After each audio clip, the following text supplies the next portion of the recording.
we anticipate a civil war beginning in South Africa because numerous black leaders have in recent months said that whites will be wiped out within the next 5 years.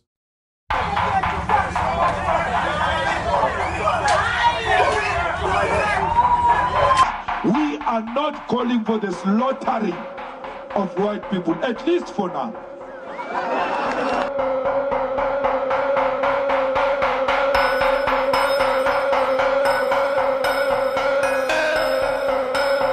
According to Genocide Watch, 70,000 white South Africans have been murdered in the last 20 years.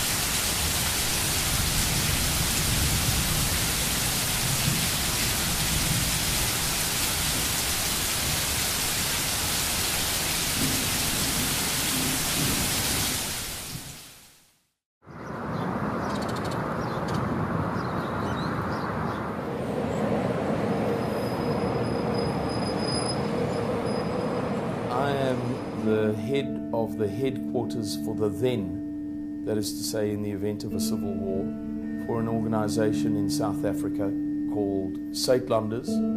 We are the world's largest non-state civil defense organization and implicitly the world's prepper organization.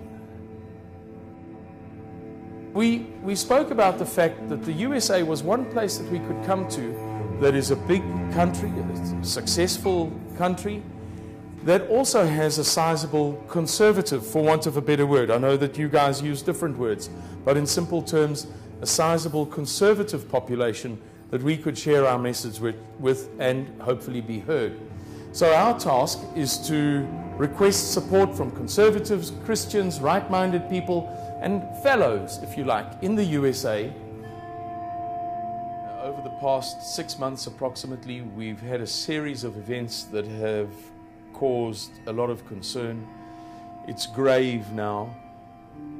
Black leaders are talking more and more frequently about whites not even existing in South Africa in 5 years.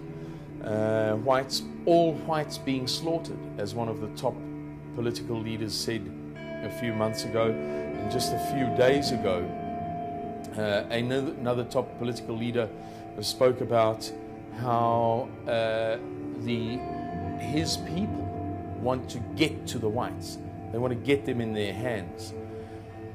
It's very tense, very frightening. We still live in a bit of a dichotomy. You know, half of our society is making money, doing well, carrying on with their lives. But then we have these phenomenal world record rape and murder statistics. We have recently seen a couple of incidents in which towns have been ransacked and the police have stood by and watched. Those are of grave concern to us. The man who's traveling with me is our head of security, and he is monitoring these things every day. We as an organization have to keep our finger on the pulse because we feel as if at any moment this could explode. You know, it could be the moment where the spark becomes a flame or the flame becomes a fire. We are day and night worried about the conditions in South Africa, and they've been a greater level of threat has been added in recent weeks since the ratings agencies downgraded South Africa to junk status, meaning that it's going to have a severe impact on our economy. We'll have to pay more for certain things, loans and transactions internationally, which will place even more pressure upon the impoverished people of South Africa. You know, under African National Congress government, We don't say that apartheid was great and we want to go back to apartheid and we want to cause a war and we want to fight with people.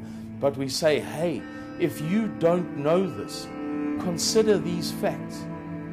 It's 13.7 times more likely for a white South African to be murdered than it is for an American. How would you like it if your murder rate in America went up by that proportion? There would be national hysteria.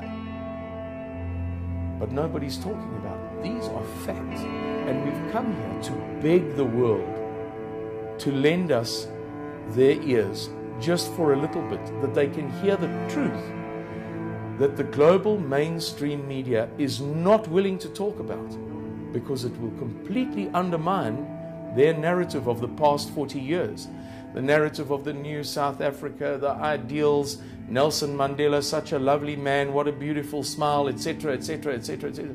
And this stuff is meaningless. It's banal nonsense.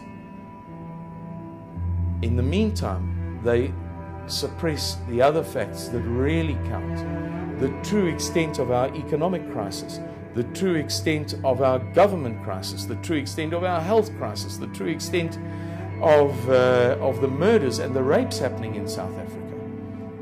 Since Andre and I have been here, we've received more and more reports of little girls raped by multiple men. No, this is a thing that's alien to Americans, and we're begging. Maybe not every American is willing to listen, but we're asking those few who are, please listen just for a moment to the truth